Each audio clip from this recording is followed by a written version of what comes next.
안녕하십니까. 저작거리에서 바라본 20세기의 쇠, 오늘 1968년 리빙 시어터의 지상의 천국 미국 공연입니다.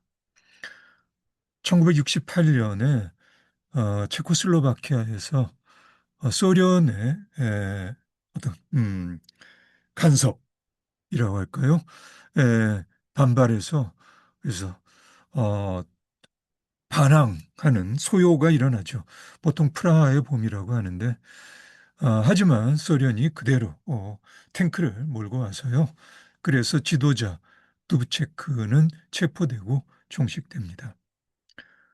미국에서는 마틴 루터 킹 목사가 암살되고요. 그리고 로버트 케네디도 암살됩니다. 1968년 프랑스에서 5월에 혁명이 일어납니다. 음, 처음에는 드골이 이끄는 제5공화정의 교육 체제와 사회적 불공정에 반대한 학생 운동으로 시작하는데 공권력이 아주 심하게 탄압을 해요. 그래 분노한 노조가 학생들 편에서 동조 파업을 하면서 그럼 전국적인 시위와 총파업으로 드골이 공경에 처하게 됩니다. 그래서 드골이 의회를 해산하고 국민의 신임을 묻는 총선거를 실시하는데 뜻밖에도 여당이 압승을 합니다. 극좌 학생운동을 지지한 통일사회당은 이로 인해 모든 의석을 잃고요. 극단적 좌파운동을 두려워한 프랑스 국민의 여론이 일시적 보수화된 결과를 하겠죠. 하지만 어쨌든 드골 정권의 뿌리는 흔들리게 됐고요. 그래서 후에 사회당 미테랑 정부가 들어서는 계기가 됩니다. 1968년 프랑스 영화 감독 크리스 마르게르는 5월 혁명을 지켜보면서 영화 감독으로서 자신의 커리어보다 저작거리, 보통 사람들이 스스로 영화를 만들 수 있는 능력을 함양하는 데 일조하는 것이 더 중요하다고 판단하죠. 그래서 자신이 1967년에 조직한 실천적 운동인 슬로원에 집중하기로 결심하고요. 산업 노동자들의 현장에 바로 뛰어듭니다. 그래서 노동자들이 스스로 자신들의 영화를 만들어낼 수 있는 역량을 키우는 데 일조하려고 생각합니다. 마르게르는 50년대 후반 영국의 다큐 영화 운동이었던 프리시네마의 영향을 받은 60년대 프랑스 시네마 베리떼 운동의 중심 인물이었어요. 60년대가 진행되면서 값싸고 조작이 간편한 16mm 카메라의 보급이 활성화되면서 이러한 프리시네마, 시네마 베리테 이런 움직임은 저작거리에서 더욱 탄력을 받게 됩니다. 60년대 미국에서는 다이렉트 시네마라고 하는데 영국 태생의 미국 영화 감독 리차드 리콕과 로버트 두루는 리빙 시네마라는 용어를 제안하기도 합니다. 미국의 시인이자 미술가였던 줄리언 백과 부인 주디스 말리나가 앞에서도 언급했던 1935년 엘머 라이스가 기획한 뉴스 연극 살아있는 신문 리빙 뉴스페이퍼라고 했죠.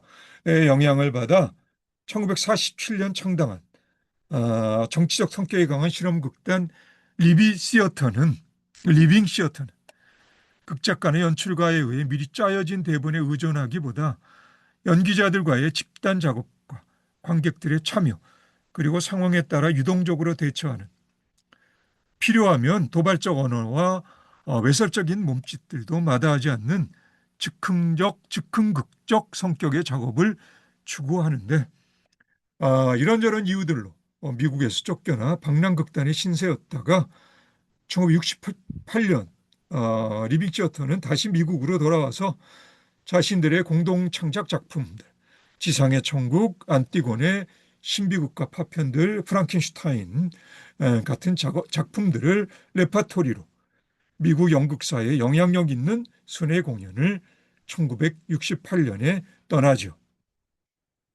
줄리언 백의 말입니다. 집단 창작은 민중의 비밀무기이다.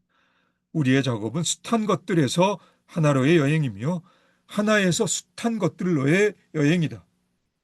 이러한 여행은 연기자들과 관객들이 함께하는 영적인 것이며 정치적인 것이다.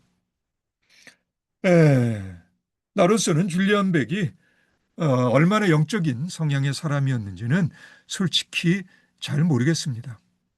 하지만 저작거리 보통 사람으로서 비슷한 시기에 작업했던 동료 연출가이자 가난한 연극이란 책을 쓴 저지 크로톱스키가 한 말이 어쩌면 리빙 시어터의 작업을 이해하는 단서가 될지도 모르겠네요. 크로톱스키의 말입니다. 관객의 눈과 생각을 사로잡는 것만이 아니라 무의식까지 사로잡습니다. 그래서 익명성으로부터 관객을 끌어내어 무대로 내동댕이 칩니다. 이러한 성격의 작업은 아무래도 해프닝적 성격을 띠게 되겠죠. 줄리언 백의 경우 정치적 의도가 브레이트식의 합리적 논리성보다는 감성적 충격의 암시적 효과로 드러나는 것처럼 나에게는 보입니다. 이런 점은 영국의 연출가 피터 브룩이 1966년 로열 셰익스피어 극단과 함께 무대에 올린 미국의 베트남 참전에 반대하는 작품 US에서도 확인할 수 있습니다. 이 작품에는 베트남 틱광둑 스님이 사이공 거리에서 소신 공양하는 모습이 연출되는데 줄리안 백이나 피터 브룩이나 현실에 내포된 초월적 가능성보다는 전위적이면서도 철저히 현실에 뿌리 내리려는 경향성이 분명해 보입니다. 리빙 시어터에서 독립한 조집 차이킨이 샘 셰퍼드 등 동료들과 함께 1963년 창단한 극단 오픈 시어터에서 1966년 벨기에 태생 미국 극작가 장 클로드 발 이탈리가 쓴 베트남과 관련된 풍자적인 반전 연극 미국 만세를 무대에 올립니다. 오픈 시어터가 1968년 공연한 장 클로드 발 이탈리의 희곡 뱀은 세계적으로 널리 알려지게 되는데 우리나라에서도 번역되어 여러 차례 공연되어지죠. 오픈 시어터는 스스로 제도화함을 두려워해서 1973년 극단의 문을 닫습니다. 미국의 대학 교수이자 연출가 리처드 셰크너는 1967년 퍼포먼스 그룹을 창단합니다. 리처드 셰크너는 전통적인 연극의 액자 무대를 파기하고 관객과 함께 공유하는 열린 공간으로서 연극을 구상했죠. 이런 연극을 그는 환경연극이라 불렀는데 셰크너가 구상한 환경연극의 핵심은 관객들의 소란스러운 반응까지도 공연의 일부로 간주하는, 그러니까 지적인 척하며 점점 빼는 관객들에 대한 혐오 비슷한 입장으로 나에게는 보입니다. 물론 관객을 공연에 적극적으로 참여시키기 위해서 연기자들의 옷을 벗긴다든지 하는 등의 연출이 필요하긴 했겠지만 관객들의 삶을 실제로 변화시킬 수 있는 제의적 성격의 연극을 현실화할 수 있는 가능성이 얼마만큼 셰크너의 확관심지였는지 저작거리 보통 사람이 나로서는 판단하기가 어렵습니다. 중부 유럽 실레시아 태생의 미국 연출가 피터 슈만이 부인 엘카와 함께 1963년에 세운 극단 빵과 인형은 정치적으로 급진적인 동시에 단순한 극단에 국한되지 않는 일종의 생활 공동체라 할 수 있습니다. 생활 공동체라는 삶의 방식은 리빙 시어터의 연극과 삶 그리고 정치는 하나이다 같은 작업의 모토를 공유하고 있는 극단들의 전반적인 특징이라 할 수 있겠죠. 극단 이름에서도 드러나듯이 빵과 인형 극단은 거대한 인형들을 제작해 축제적 분위기를 연출하고요. 관객들과 갓 구운 빵을 나누어 먹는 실천적 행위로 직접적 교류를 지향하는 저작거리적 입장을 표방합니다. 이러한 실천적 행위가 인터넷에서 누군가가 이야기한 것처럼 얼마만큼 제의적이며 이러한 직접적 교류가 얼마만큼 영적인지 이 역시 나로서는 판단하기가 어렵고요. 리빙 시어터나 빵과 인형 극단들과 비슷한 취지로 1964년 프랑스에서 연출가 아리안느 무누슈킨이 1956년에 문을 연 자크르콕 국제연극학교 출신의 몇몇 동료들과 함께 창단한 태양극단은 지금까지도 생활 공동체적 방식을 유지하고 있는 그래서 때로는 그 밀접성으로 인한 성범죄적 문제를 야기하기도 하는, 어쨌든 정치적으로는 급진적이며 연극 미학적으로는 범지구적으로 다양한 공연 형태를 자신들의 작업에 매력적인 방식으로 접목시키는 실험 극단이죠. 무누슈킨의 말입니다. 공연을 하지 않으면 투쟁한다. 미국의 연출가 로버트 윌슨이 1968년에 세운 버드 호프만 공연학교는 일반적인 학교가 아니라 구성원들이 가족처럼 긴밀하게 얽힌 집단 작업의 현장이라고 말할 수 있습니다.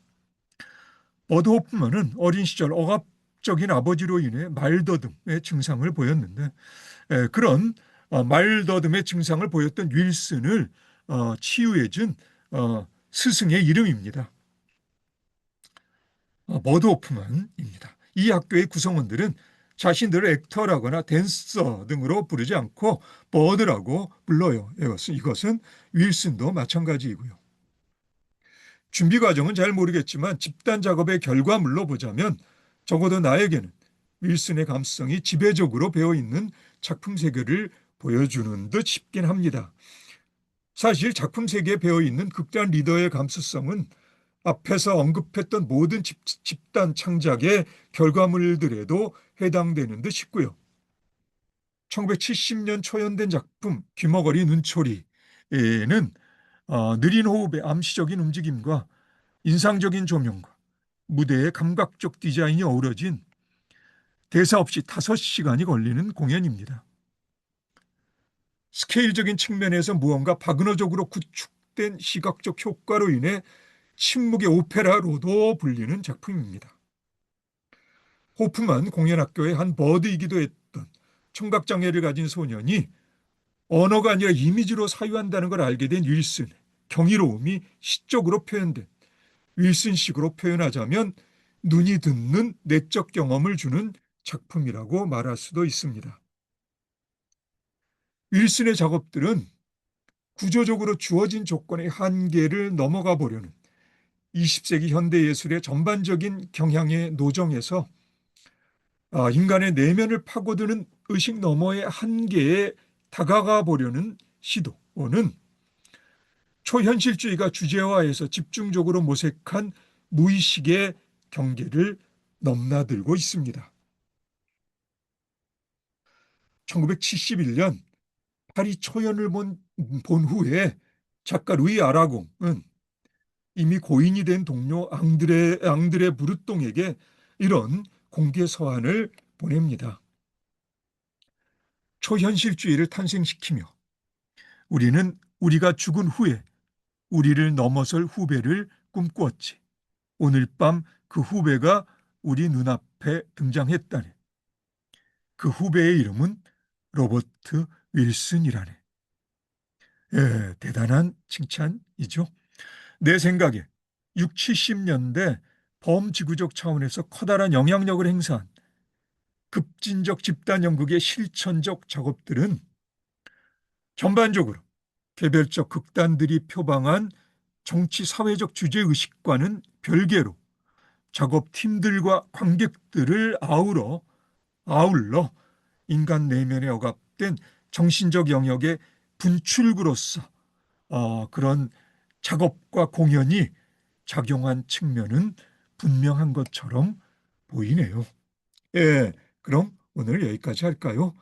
예, 오늘도 수고 많으셨고요. 그럼 우리 다음에 1969년으로 다시 봅시다. 오늘도 수고 많으셨습니다. 그럼 다음에 다시 봅시다.